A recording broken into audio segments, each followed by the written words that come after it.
the Cleveland legendary quarterback himself alongside the top dog, Hanford Dixon. Top dog in the house. Wait.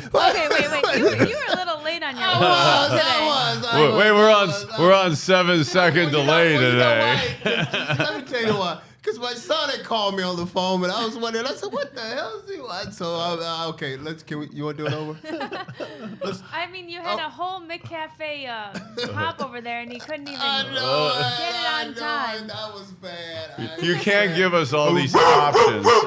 Make up for it. We also have Big Play Dave in the house. What's up, guys? How are you? We're doing good, and actually, if you pan over, Angry Ken has gotten younger. Okay, in the Big Play Dave shot. I don't have a shot for him. Lean in. Is he listening? No. Okay. Hey, never mind. Hey, Dave, I'm surprised you don't have Labatt Blue in your hand. You know, because I know every time. No, that's all right. We'll wait. There's We'll one wait right till later. behind We'll you. wait This till is later. an afternoon session. All right, we've got a lot of playoff football to go over once again this week, so let's get into our opening drive.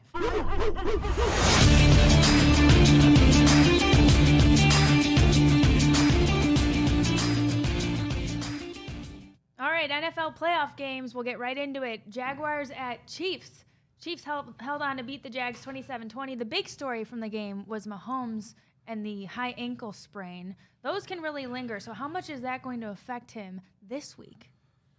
Yeah, the opening drive, I want to be festive in 2023 right here, but our Browns aren't in there, so I'm trying to pull on my memory banks here of positivity there.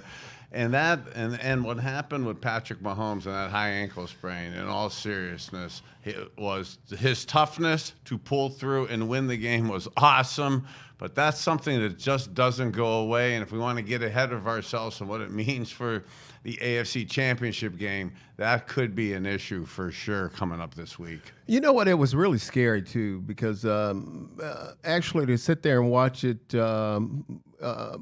the whole thing, you could see where his ankle got caught in there like that. And you know, after seeing it one time, I didn't really want to see it anymore because it takes you back to Theismann and you know. Theismann, I mean myself, man. I got 2 screws in here. I made an addition here to my teeth stash here over the weekend here of getting more into it. But I got more teeth that I had to add in here. Thank you, Dr. Koski, DePaul Group, for putting my mouth back in order. But yeah, that's actually how and I got my screws in here. I showed a couple podcasts ago.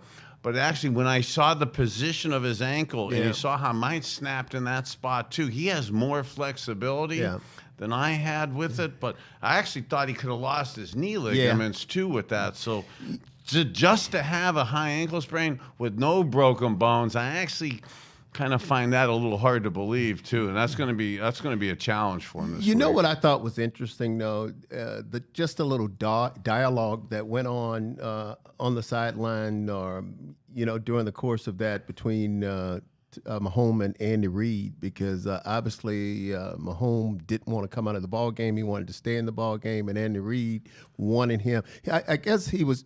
I don't guess. I know this for a fact. He was trying to protect him. He wanted him to go get an X-ray just to make sure that there were not any more damage done to that ankle, and in the meantime, he put in. It brought back a flashback.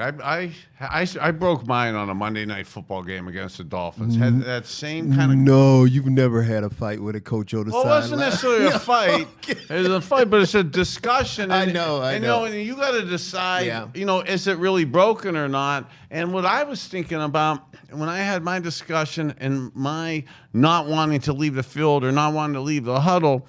Yeah, it was part of the toughness. You want to play. You don't want to leave your own huddle. You don't want to leave your guys in a big game like that. But also, too, from a physical standpoint, I didn't want to go in. I didn't want to cut my tape off. I didn't want to go inside because if you get off your foot, if you take your tape off and you let it, the swelling happen, once you stop running on it, the ability to come back it's even harder and stuff. So you notice that Patrick Mahomes, he wasn't sitting down at all. He was standing, walking. I stayed walking on, keep moving on, because if he would have taken the tape off, I would find it hard to believe that you could take the tape off and him come back like that, which actually made it more impressive what he did playing-wise. And you know as well as I do, the following day. Oh, torture today. Oh, my goodness, the pain and the swelling. Ice is going to be his best friend. Ice, I mean, I remember crawling to the car to get to the hospital to find out that it was really broken. And that's actually, my initial x-rays showed that it wasn't necessarily broken either. It may be today, too, when some of the swelling gets out of it, that you're able to see the complete magnitude of what happened to him. Well, let me tell you guys this before we move on. Ice was our best friend when we played, and we used to have what we call these ice tubs. And these ice tubs are, they're just these. We used to have. Well, I don't know what that is. Well, No I don't know idea. if they still. Well, I would think they still have them, but we had. You're these, not older than Ice. Well, Let's give you that. We had these tubs, and we would fill them up with ice. And what I would do, I would set my whole body into that tub.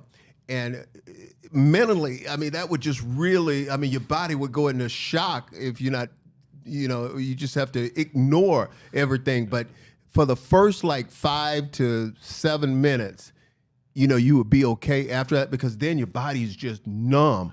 But before then, Bernie, because we'll do an ankle, we'll do a knee or a whole body and all that in that ice tub. Yeah, the ice tub. So I love it. There's a guy that I study, and this will seem out there for the football fans. In my meditation yoga state right now, one of the guys, like besides Burrow and Josh Allen that I have a bro crush on, is Wim the Iceman Hoffman, okay? And he gets into the ice tubs, okay?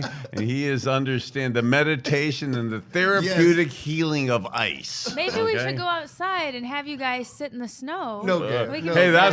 that is our. I can't wait for the real off season to do the real off season therapeutic wellness podcast that I want to do.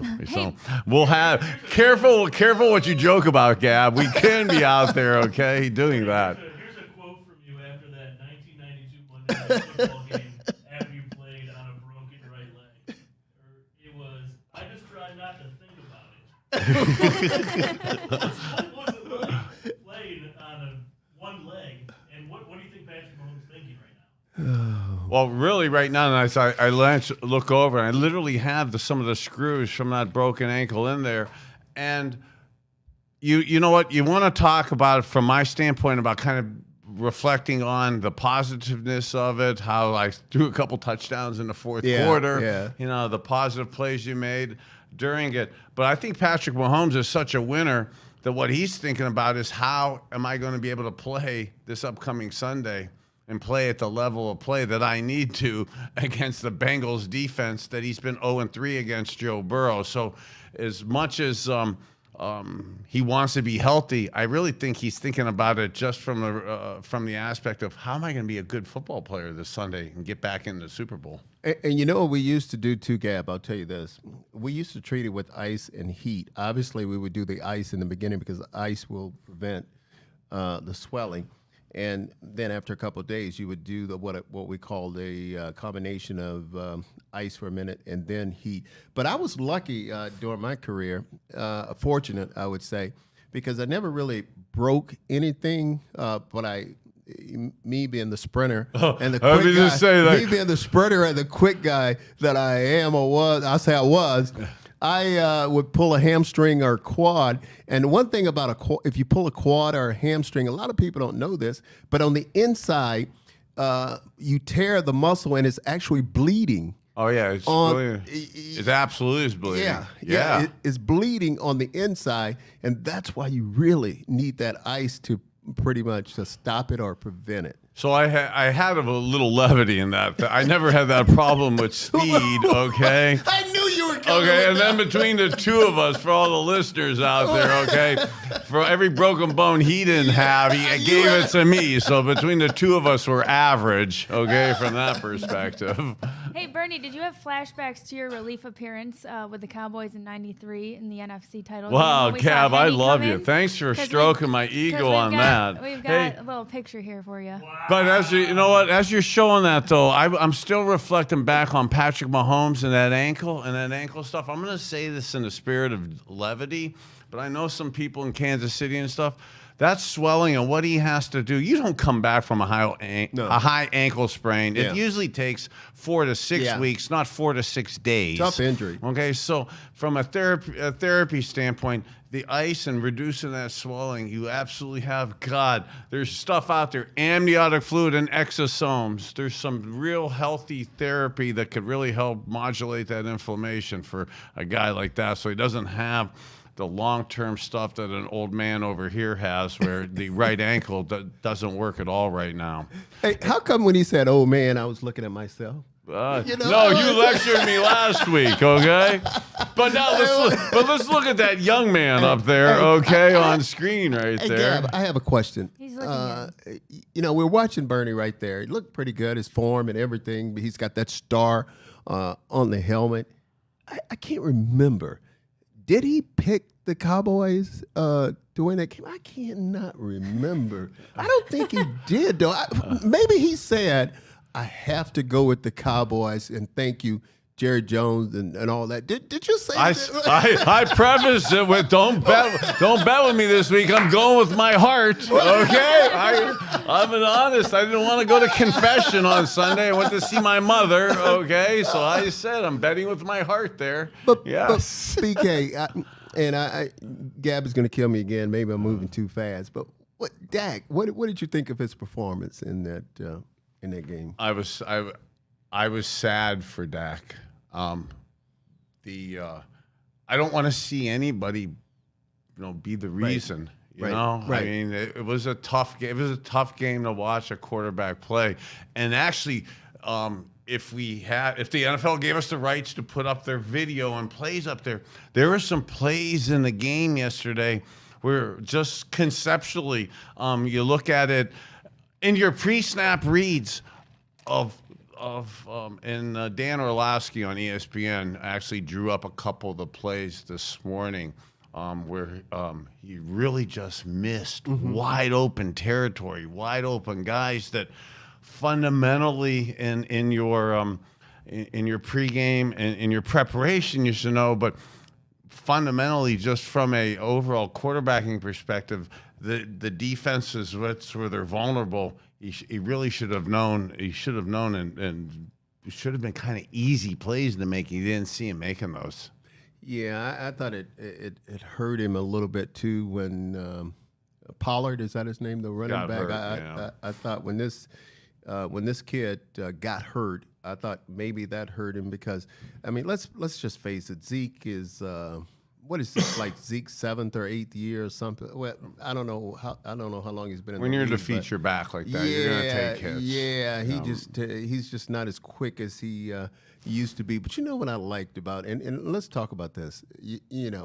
Watching the playoffs games yesterday, just watching the individual battles that are going on that field. I mean, each position, you're talking about guys on the offensive line, defensive line, the wide receivers, the defensive back, the quarterbacks and the linebackers and the safeties. I mean, just all the battles that are going on that field. You said it last week.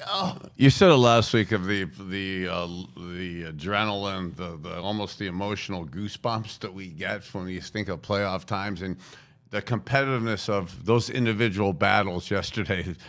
It actually highlights how important it is not only to the teams and the fans and the people, but those individual guys. That was life and death to the teams out there. And they're fighting every single play. And I'll say this, Bertie, I know Gab, but she's gonna kill me, but I'm gonna throw it back to her after this. But just to look at Kansas City, for instance, Kansas City has a defensive tackle. What's his name? Chris Jones, for instance. I mean, Chris Jones, a defensive tackle. Not only is he stopping the run, but this guy's got 16 sacks on the year. I mean, I hate to say it, but we're going to talk about this later. We're going to talk about. His Chris Jones is awesome. His dad was Sean Jones. Okay, Sean Jones was the man for the Houston Oilers. Okay, and I know there's a question come up because I was at the pre-production meeting for today's podcast, and our big play Dave asked me about was there anybody that we had their number. Okay, so I don't want to talk too much smack just yet. Okay. Hey, speaking of. What was it like playing for the Cowboys? You saw Jerry Jones on the field talking to the kicker. Is it different playing as a quarterback for the Cowboys as opposed to like when you were the Browns or the Dolphins? Well, it was, into that Chad Henning coming into the game yesterday and doing that 97, 98-yard drive, and our illustrious, awesome producer, Gab, putting up that great picture of me to stroke my ego. Thank you so much for that. Brought back kind of cool memories and stuff. And I was talking to some people earlier about certain teams, and you asked, like, seeing Jerry Jones on the field, or is there any more pressure? And there are certain teams where the expectation is that you're supposed to win. And there are other teams where your expectation is you're just happy to be here. You're just happy to have a podcast. You're just happy to be on an NFL team. Right. You're just happy to be on the field, okay? That's not Jerry Jones. That's not the Dallas Cowboys, okay? And that's what I love about the Cowboys and Jerry Jones. I know there's people sometimes that don't like him, but they're not just happy to be there. They want to win. And yeah, there's a heck of a lot more pressure that goes with that, because when you're the quarterback and you're not, and you're expected to win, well, just like we've said through the course of the year with this podcast, you don't want to be it. No. You don't want to be the reason that you lost. You don't want the reason you suck. You don't want to be the reason that you got the offseason starting today. I feel terrible for Dak because you won't be able to get that out of your mouth. You can't make that go away. You can't make that go away all next season, all next regular season. It can't go away. Yeah. And it won't be till next January that you could do anything about it. And what we know in the NFL, too, is next year being in the playoffs isn't guaranteed. And that's a tough one for a player, for a quarterback. Do you know who the last Cowboys quarterback to beat the Niners was in the playoffs? Was it? Don't blow this one. No. Look to your right. Just look to your right and speak. Wait. You know what I was gonna. You know what I was gonna say though, and speak on the Cowboys. And you talked about, Jerry Jones, for instance. He is one of those owners that have a rock star status. You know what I mean? There's only a few owners in the NFL, I think, that has that status. And then another one, for instance, was a guy. And you when you say Jerry Jones, you don't just say Jerry Jones. You say Mr. Jones. And another one I thought that had that same status was Al Davis. Oh, I love that. I love playing against Al Davis. I was going to say Mr. Davis. Yeah. Mr. Davis. And I'm not going to answer that question with Bernie Kosar's name. Okay? Hey, Al Davis would stand right on the 50-yard line and glare at you and stare at you, try to beat you down and intimidate you. I told you guys a story what happened to me when we were playing, when I told you Art Modell, when Davis came up to me and I thought they were going to draft me. And he said, Dixon, we're stretching. You're right, we're stretching. He comes standing right over me looking at me and he said, you wish you were a Raider, don't you? What the hell are you talking about, Al? He said, you wish you were a Raider. So I went and told Art. And I said, Art, Al Davis over there took me. Art said, you go. You know how Art used to talk. You go tell Al Davis I said leave you alone. I ain't telling Al Davis nothing. I said, you want to tell him? You go tell him. But I ain't tell Art that. But I wasn't going to tell Al Davis because he's got that rock star status. I actually told him, I said, I'm going to tell you my game plan today against you. Yeah. I said, I stole your game plan. I'm throwing bombs against you today. You can't stop me. And they would get you on the first play. If you weren't prepared, they would get you on the first play. They had those fast wide receivers, and they'll come out and they'll throw that bomb on you right away. All right, Gab, I'm sorry. We digress. Take your show back, Gab. Take it back. All right, we're reeling it in. So you talked a little bit about individual performances, those individual battles, NFL football. Our Cleveland guy, Travis Kelce, also had a big game. So let's go back to that. You guys played with Ozzie Newsome. Where does Kelce rank on the list, so to speak, of all-time great tight ends? All right, I love this one, okay? So I'm biased. I'm going to show my old school here, okay, because you know I love Wiz, okay? So this table up here is all in on the Hall of Famer as a player, and he's the Hall of Famer again as an executive. So he gets another induction. He gets another house, okay, at the Hall of Fame and stuff. All that being said, what Travis Kelce did Saturday night, the season he's having, the career he's having, the type of dude he is. I love him on and off the field, and I think to compare the two is just a awesome compliment in itself. And what Travis is doing as a tight end, I mean, he's as dominant a tight end in the performance he had as in the game as he has in the season. I think he had 400 more yards than the next closest tight end through the course of the year. I mean, he was just dominant, and he is Patrick Mahomes' secret weapon. And the thing that killed me, when you look at him and you watch him play, you'll say, hey, as a defensive back, you'll say, hey, we can handle this guy. We can handle him one-on-one. I mean, this guy's he's not very fast. I mean, we should be able to take him out. But let me tell you something. I don't care who you are. I mean, you have to give him that attention every game because he finds a way to get open. He finds a way to be productive every single game. And some of the things that he does, I mean, right now it doesn't. It's just mind-boggling because just his talent alone. And I like the idea that he's from this area. He's from Cleveland because you know how you have all the players and they introduce themselves and they'll talk about where they're from, the college they're from, and what he'll always say, he'll say Cleveland Heights. But it's funny, Gab, you put the two of them together talking about Ozzie Newsome. Ozzie called me yesterday, Bernie, and it was so funny. First thing he said, I just want you to know I'm finally over the shit, because I had talked to him in about a week and a half, or since they played and lost, and he said, I'm over this shit right now. I just want you to know I'm over this shit. And I got into a little conversation with him because you and I, we wasn't happy with Greg Roman.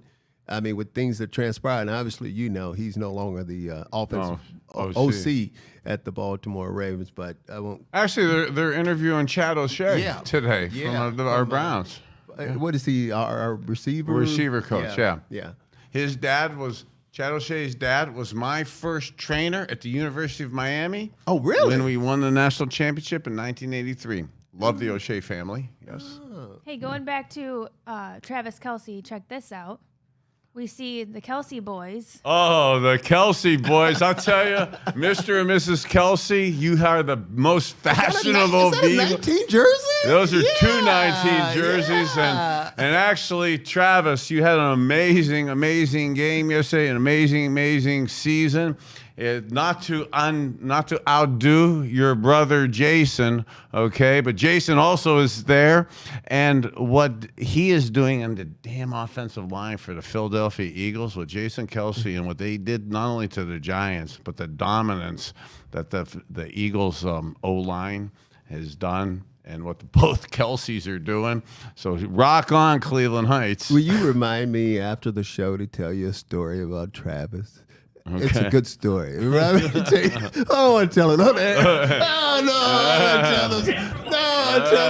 me to tell you this when we're off there. It's not for the show. Well, speaking of Giants and Eagles, then, what did you see out of Jalen Hurts coming back from his injury? Jalen Hurts was rough in the last regular season game. Looked rusty. You could see his shoulder was bothering him. Hadn't played in like a month or so. What a great idea to have had him to come back and get the rust off him, to get the his timing back in there, because he absolutely did not have it in the last regular season game, and he absolutely had it yesterday. His efficiency with the ball, his throwing, his timing, his RPO game, he was top tier yesterday. And when you couple that with, again, I'm not trying to stroke our Cleveland guy, and I'm not, and I do love him, but Jason Kelce is dominant, has had a dominant year, and that Eagles offensive line is dominant. And when you put that offensive line with the damn weapons that the Eagles have, with the way Jalen Hurts is playing right now, he's really getting back in groove. And I want to say this. I mean, hell, I could have played quarterback for them yesterday because when you're able to run the football like they were able to run the football yesterday, and it all falls again, just like you talked about on that offensive line. But then again, Jalen Hurts, I mean, he's the leader of that football team. I think he got high praise from his head coach after the ball game, and I think they put some of the rumors to bed right away during the start of that football game, and that was talking about his left shoulder because, Bernie, you know, his left shoulder was injured. And when I say they put some of the rumors to bed, I think they called a few couple design quarterback runs, and the big dog. I love his toughness, but man, he was dropping that shoulder and trying to lay wood into linebackers, which he did awesomely, and he got up great with it. But that was he tested it out early, and he passed. He passed for sure. And I don't think a lot of people realize how big he is. I mean, he's a pretty big. He's a pretty big guy. I mean, pretty big quarterback. Obviously, he's fast. But talking about a kid who started his career at Roll Tide, University of Alabama, and then he went to Oklahoma. Lincoln Riley. Yeah. And again, it's going to be phenomenal watching these games. Yeah, and you know, and you say that too. Like I was thinking that yesterday he had Brian Dable with Nick Saban, okay, in college, and then he goes to Oklahoma with Lincoln Riley. Right. Like, my God, is that awesome tutelage? So he gets both two different systems, two different ways of coaching, and then implements them both together. It was exceptional. It's almost like and I don't want to digress too much on Jacksonville, but Doug Peterson and how they stayed in that game with Trevor Lawrence and stuff. Doug Peterson was, again, we talked last week, he was my teammate and stuff. He was quarterback in the league. He learned under Andy Reid, but he also learned under Don Shula and Dan Marino. So he has multiple different systems, just like Jalen Hurts having multiple different systems of excellent coaches like that. That really gives him from an intelligence standpoint, I think a leg up on a lot of other quarterbacks. Well, speaking of coaches, and let me ask you this real quick question before we move on. And you talked about Doug Peterson. You talked about obviously you got the coach in Cincinnati. I think for his first 2 years in the league, I think he won maybe 6 ball games. Now look at him; he's in the championship game. Doug Peterson, they fired him, and I think he had Carson Wentz as his quarterback, and obviously look what he's doing right now. I just when I see some of these coaches and these owners go out and they spend all this money and forget the money, but they go out and they bring these guys in and they hire them. And then after 1 year, you get rid of a guy. I think at least you have to give it more than a year, you think? Or you think they're justified in their reasoning for getting rid of a head coach after one season? So I typically think you need way more than 1 year in that. But the ability, I think, to have a good system and know you're going in the right pathway. I say I don't want to sound like I'm playing on the fence and stuff. I do believe you need more than 1 year to implement your system. But when your system isn't right, like in Denver, it didn't look like it was right with Nathaniel Hackett and that, then sometimes you should cut your losses in that. But typically, yeah, you're not going to develop your core competency in the first year. Okay. Let's move on to our Bernie's Bro Crushes segment. Bengals and Bills. Bengals upset Buffalo 27-10. Bernie, last week you said Joe Burrow was really close to putting his offense completely together. What was the biggest difference in the Bengals offense this week? Well, I think the biggest difference was that the weather was just beautiful to throw the ball. Okay, if you're struggling at the offensive line, with the injuries that the Bengals had, pass protections with younger offensive linemen is an issue. And when you have a nice, snowy, slow surface like that, that's so slowed the field down. You know, too, as a DB, that's a challenge for you playing press coverage and having your footwork and jumping routes and stuff, too. So, man, when you're Jamar Chase, Higgins, and Boyd, Hurst, the tight end, you know, you have all those weapons. Cincinnati absolutely started putting that together, and his sense of timing was impeccable yesterday. Is that the law firm you just called out? Hurst, Boyd, and Higgins? I mean, you know, Joe Burrow, I mean, I didn't need any convincing of how good this guy is. I'm like you. I like him. I like him because he's a guy from down the road, but I still say he's a humble guy. I mean, he's a guy doesn't lack confidence, and I like that. I like a guy that doesn't lack confidence, and he'll just tell you exactly what's on his mind. And not only that, and then he backs it up with his performance. He backs it and shows it. And that reminds you of Joe Willie Namath, I mean, who would go out and he would just tell you what he's going to do, and he's going to go out and do it. But, you know, I think there's a lot of people, when you watch this ball game, thought maybe they had a chance of going into Buffalo, beating Buffalo there. But I didn't think I guarantee you, I know a lot of people didn't think that they would go in and dominate Buffalo the way they did. I mean, they beat them by 17 points in their home stadium. Yeah, well, what was the issue with Josh Allen, you think? So one of the things with Josh Allen, I believe, is that they don't have all the weapons, like Cincy has, and with Josh Allen yesterday, and I actually believe this will be very similar to what I say about the Kansas City game and the Patrick Mahomes high ankle sprain.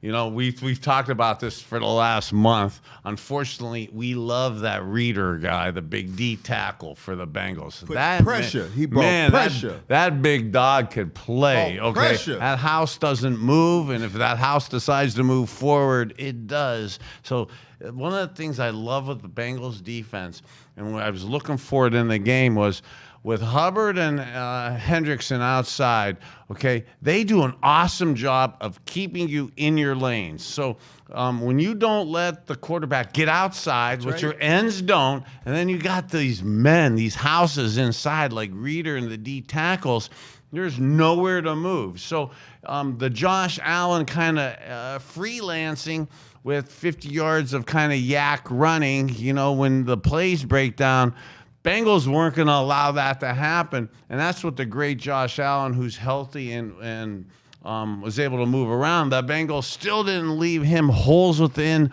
the pass rush lanes, just rushing 4 to kind of make moves and stuff. So that's really shut him down, which I believe will be an issue for Patrick Mahomes this week, too. And Gab, in so many words, what Bernie just said was Cincinnati defense is playing pretty damn good right now. Good. Yep. They're playing pretty damn good. And they got those guys in that secondary. You got Apple and those guys back there in that secondary. They understand and knows that defensive line is so damn good that a quarterback is not going to have a lot of time to stand back there regardless of who you are. And they just proved it supposedly with one of the best young quarterbacks in the league, in Josh Allen, and the amount of pressure they put on him. And it goes back to what I always say, guys, believe me or not. But what I say is, I don't care how good the quarterback is, when you put that pressure on him, he turns into an average quarterback. And that's what happened to Josh Allen. That pressure will bust a pipe. All right. Yep. Let's move on to Browns, shall we? I know it's a buzzkill. I know it's kind of a buzzkill from there. The other team in Ohio. The other orange team in Ohio. Because, we're not in the playoffs, so there's nothing for us to talk about. But we did hire that defensive coordinator, Jim Schwartz, and we didn't get a chance to talk about it on our show because I think it happened after the fact last week. But what do you think of the hire? And then, Hanford, what changes should we expect to see out of the defense this season with Schwartz? You know what? I like the hire. Obviously, he's a guy with a lot of success in the league, and from where he started. Obviously, Bernie, didn't he start his career right? Started here in '93. Yeah, he started his career right here in Cleveland in '93, and he was just, I think he was like one of the lower guys on the totem pole, and he just constantly worked himself up the ladder to head. He was a head coach. When he head coach, he was a tennis. Lions. Was it Detroit? He was a head coach, and then now Yeah, obviously he came in with that group of him, Eric Mangini, Mike Tannenbaum. Was he with Belichick? Yeah, he's with Belichick Belichick was and- here a couple years. He came a couple years and, after that. and those guys. I don't think what we'll see with him. I don't think we'll see that all out blessing or all out man to man coverage in the back defense. I don't think. I think he'll play it safe, but I think he'll be productive. I think he's very much capable of getting it done with the defense to complement our offense. So I'm kind of looking forward to it. I can't wait to see what he's going to do, the changes that he's going to make. But I hope the number one change he make is do something with that defense, with those defensive tackles and that D line. Well, that's where I was going to go with it. You're going to hear from us, and for the listeners out there, you'll hear me for now from the Jim Schwartz hire forward now, hearing and talking about the wide nine. So you'll see the defensive ends. Jim Schwartz is really kind of famous for kind of the old school alignments of your defensive ends called lining up in the wide nine, which is a outside technique to put pressure on the offensive tackles. Speed rushers with strength, like a Myles Garrett, usually dominate in those type of environments. So Jim Schwartz, who does like to try to get pressure with four, will use that wide nine alignment for his defensive ends. Myles Garrett should like stuff like that. Where you've heard us talk at length about the last few years in the Jadeveon Clowney. Let's get a good complementary defensive end to complement Myles Garrett. Let's get a complimentary defensive end. And that's always been the focal point. That's all we talked about the last couple of years. And then we went and got that in Jadeveon Clowney. You won't hear that with Jim Schwartz right now. Jim Schwartz defense, almost like the Bill Belichick defense, is one of the quiet things they do is they build it from the inside out. They will not, or he will be privately in these meetings hammering for defensive tackles. And you have to have them. He will be hammering. He has been notorious for having his defensive tackles be run stoppers and be able to push the pocket and collapse the middle of the pocket. The exact stuff that we had issues with through the course of this past season that we talked about almost weekly. Stopping the run. Stopping the run, linemen at different levels of the pass rush that allows too many big holes, whether it's the running game or holes within the passing game. That'll be something that, again, we don't have a ton of draft picks to rectify that D-tackle issue, but the attempt, I believe, will absolutely be there to pick up that issue. Do Browns? Back to you. Oh, Do you think Schwartz will unleash the dog that we were talking about last week with any of our players? I think he will. I think he will, but he'll do it in a different way, like Bernie said. Getting pressure with the four guys and with the mixture of zone and man-to-man on the back end. But I think he will, and I think he's capable of getting every single ounce of plays out of those guys. He better, yeah. Or he won't be there. so do Browns players go to Berea and still practice even though the season's over? Do they go there? And well, not right now. I mean, I would think. See, it's totally changed today. I mean, guys are pretty much year round. They train. They keep their craft going. But when does the off-season program start? You know? So it's usually about like 2 months, 6 weeks they take after off the and, voluntary type stuff. Yeah. But typically, like I know myself, like the first couple weeks, you'd take off and go somewhere. But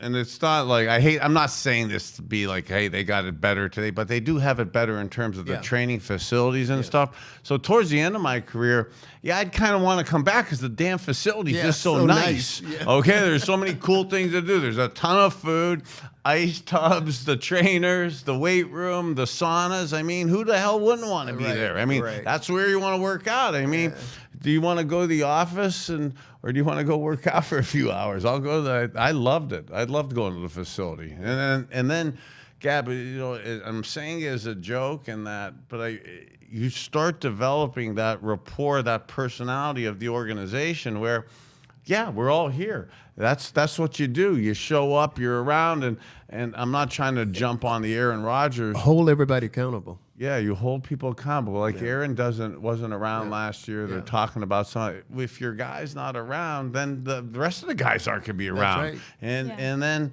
you have people around. It becomes the culture. You start developing your own culture, and you have a chance to develop it in times like this. Yeah, I just wondered if if Deshaun and Amari could pick up and just practice whenever, or like you said, Just morphed them both together, huh? I did. Just like my screws, Deshaun, my teeth. Amari. Could they pick up and practice together, or we wait that 2 months and then everybody kind of shuffles in? Yeah, I like having us together. I mean, I still hey, you guys know even more than me. When you're not here, what do I complain the most about? I want to do stuff with the guys. It hadn't changed. I mean, even back then, even more so, especially because we were younger and single. But even now, older guys, we still love to be together. Yeah. And then you develop that culture, rapport, and really a personality as a locker room. How do these players develop what you guys have? Because it's like a special bond. There's so many people still in Cleveland that you guys hang out with from the old teams. How do they get there? Is that just winning? Well, they haven't. I'm not trying to be funny. They haven't. I mean, that's why you get that crap that happened last year with Jadeveon. Yeah. I mean, that doesn't happen. Right. Like if me and Top Dog had a problem, Mike Miles and Jadeveon may have had a problem. Well, I'm not doing it on the show. We're going to argue. Absolutely. We're going to go have it out. Yeah. I mean, we're not going to, air our... You're not going to go to Twitter? No. No. Well, you would have done it. We'd have done it 20 times to our face first. I mean, it'd be done and over with. Yeah. Yeah, so now it's tough. It hasn't happened here. That's part of the issue. It hasn't got to that point. Now, if we had a problem with Gab, that's a different story. We gonna jump on Twitter. We're gonna talk about it on the show, and we're gonna talk about it, right, BK? We're gonna give her a hard time. Hey, I want to sneak in this tune. Did you see that look she just gave me? You guys can't see that look. Oh my God! Don't worry, you got it right on the screen. I know. You see me now? I'm mean mugging you. I want to give credit to our artist who does our tunes for us, and I don't think I showed this last week. So let me I got to go to Dave's shot and then pull up. Here it is right here. Wait, I don't think you guys saw this, but this would be the NFL playoffs, and of course we had to include the Bro Crush there. I think he did a nice job on this, so I want to make sure you guys saw this. Who's that black guy? Come on, who is that black guy? Who is that, BK? I don't know. They extended our faces. I like that. We couldn't make your head any shine. I know. Well, let's move on real quick before we get into our betting. There has been some rumors that the NFL might make those conference championships neutral sites. Now, you guys played in a few of these title games, including one in Cleveland. So how do you feel about the idea of that? Well, I love the home game we had in Cleveland. I like the home ones. The two away games, I would have taken the neutral sites. It's from a fan perspective, from a team perspective. If you deserve having those games. As much as I want to complain, about the away games, it was, that emotion for the teams and for the team. If you earned it, if you have the best record, you earn the right to have that. This year, with unique situation, different. If I was the Bengals, they probably deserve, some version of that. But, for the sake of us in Cleveland, I'm not sure we have to. Make it fair for those teams. Yeah. But I do love how, to continue my bro crush on Joe Burrow and stuff. It doesn't not bode well for us Browns fans that he and the Bengals are so strong. His confidence and the way he's just answering questions is just gold right now. He's gold. He is Joe Cool. He is. He really is. But I think to answer your question, I think it's talk, and I think it's just going to be talk because. And Bernie, you hit right on it. I mean, teams work so hard during the regular season to try to play those playoff games at home. Put yourself in a position to play those games at home. And I just can't see it any other way. I can't see us changing it to and a too, neutral site. it's like the whole pulse of the city is, again, as much as if I'm a Bengals guy, I think they should be having the game in their place. But if I'm a Kansas City person, even though that's part of my elbow screw up is from that stadium and stuff, I mean, the culture, the whole anticipation of going down to those games. I mean, you fit 80,000 people in the stadium. I bet you there's 250,000 people there for the tailgate parties. I mean, this is a city event, a state event. You shouldn't take this to neutral sites. Well, it's funny. You talked about Joe Cool, and I think someone asked him this week, and they talked about the game was really going to be played in Atlanta if Buffalo. Oh yeah, he was booking refunds. Yeah. That big dog.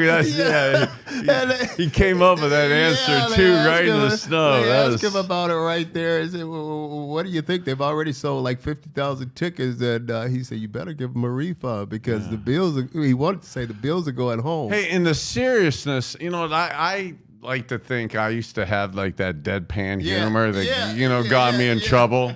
And he said, the refund.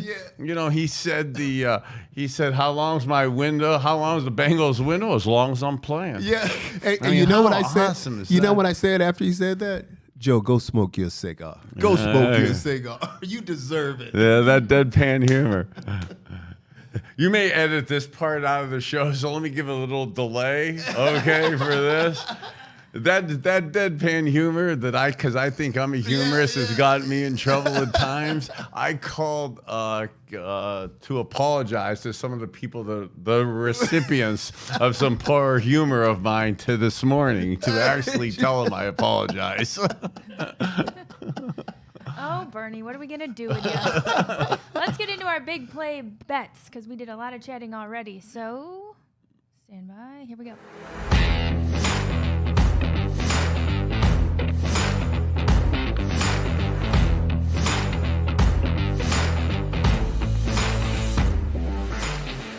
All right, get ready to bet all season long with the show crew. We've got Cavs, NFL playoffs, and more. You can bet anywhere, but at Tipico, you'll get the best odds on your favorite Cleveland sports teams and players. You got to be 21 years or older to gamble, and if you've got a problem, check out 1-800-GAMBLER. So, Dave, let's take a look at some bets this week. Hey, and as you're doing that, could I chime in and say that for our listeners out there, we're excited to be doing this, but you guys said beforehand that you weren't going to tell us what the bets were in advance and that you're going to surprise us on air.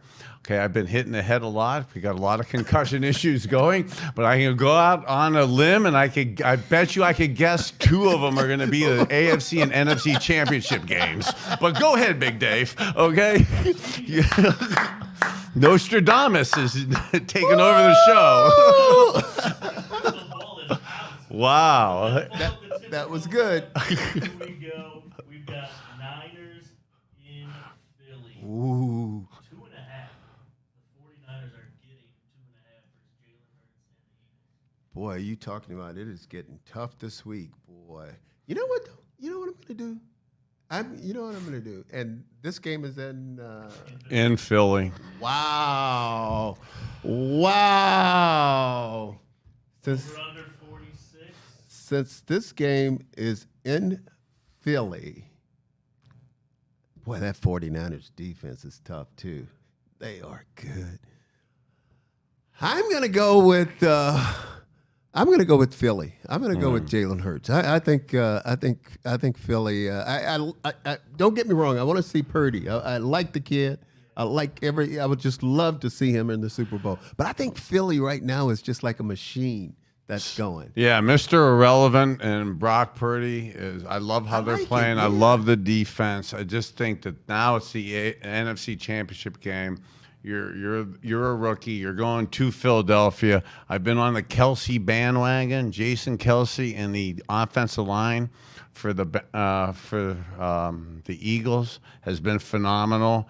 It's a tall order against this 49er defensive front and stuff. But the RPO game and Jalen Hurts showing that he's getting in sync now, that if you're able to run and he's going to be able to run, I think that's I'm going to take Jalen Hurts over Brock Purdy.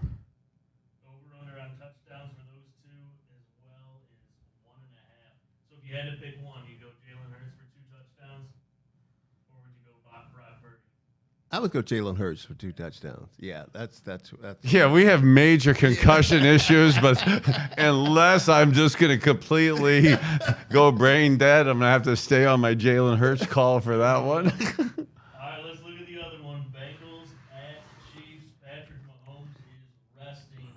Right now, the line is at Bengals +1. Chiefs are favored at home.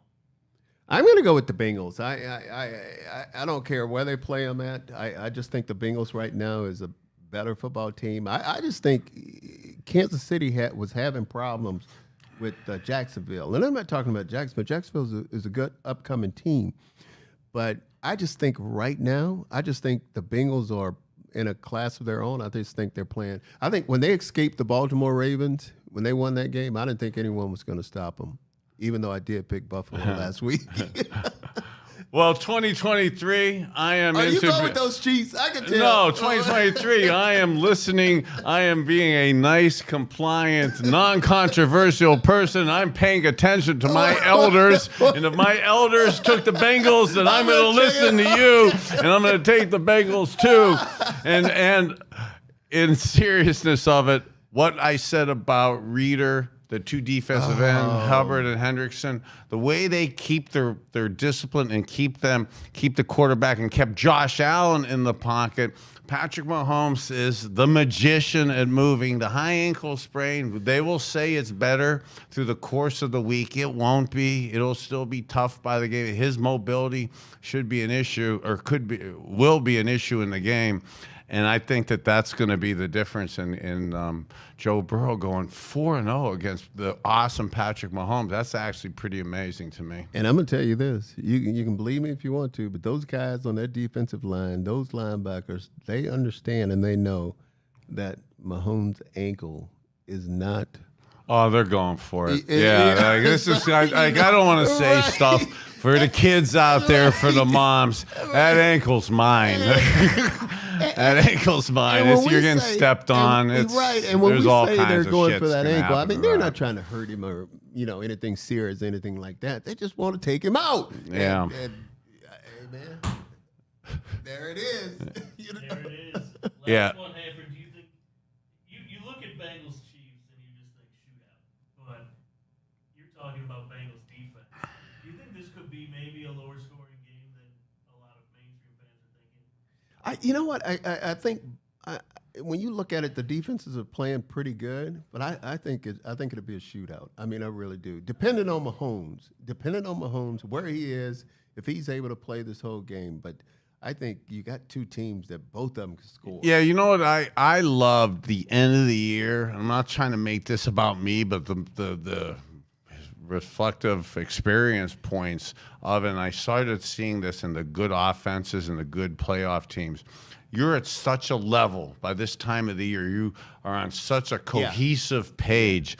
And I really see that with Joe Burrow and those receivers and stuff. And actually, I started seeing that with Jalen Hurts and the way he's moving and feeling in that running game and that RPO game.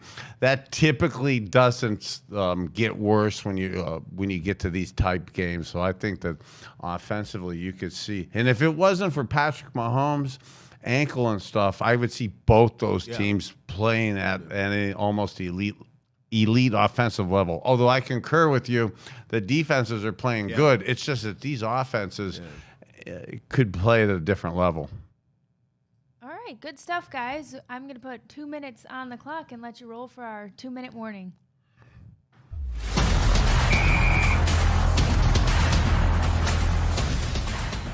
I gotta start with the 2-minute warning, and one of the high points of the football season for me is AFC NFC Championship weekend. For a guy who got to play in 4 of them, to get a chance to be reflective of some of these games and to see now that some of the highlights start coming out, it's kind of fun to be able to kind of reflect back on us playing in some of these games and then seeing how the teams are going to handle that type pressure. Well, before I hit my 2 minutes, didn't you do something this week, like a charity event or something? You donating? You have some. Yeah. Hey, so I did a cool thing with Karen DiBattista. She has an event coming out, or a documentary coming out. They made a little donation to charity. So Gab, I have your Love Doesn't Shove. Want to make a donation for that, and then we talked about For Alex.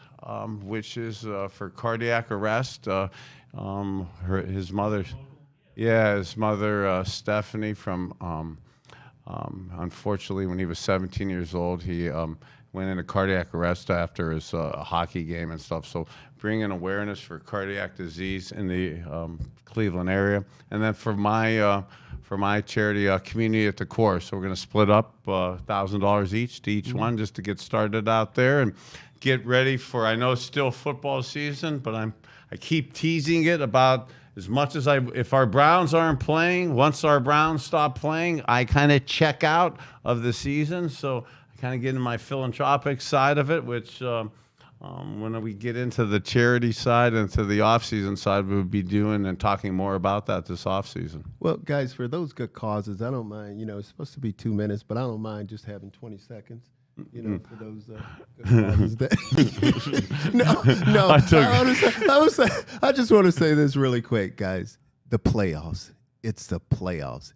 And again, I talk about missing the game, but this is when I miss the game. Each and every play, you're going to see guys going at it. And can you imagine walking in one of those stadiums when the game is taking fire? That place is going to be rocking. I wish they would still let them bring in all the banners. You know how we used to walk in there? They had the banners like hanging all around the stadium. But boy, it's going to be rocking. BK, good show. Good show, my man. Go Browns. You matter.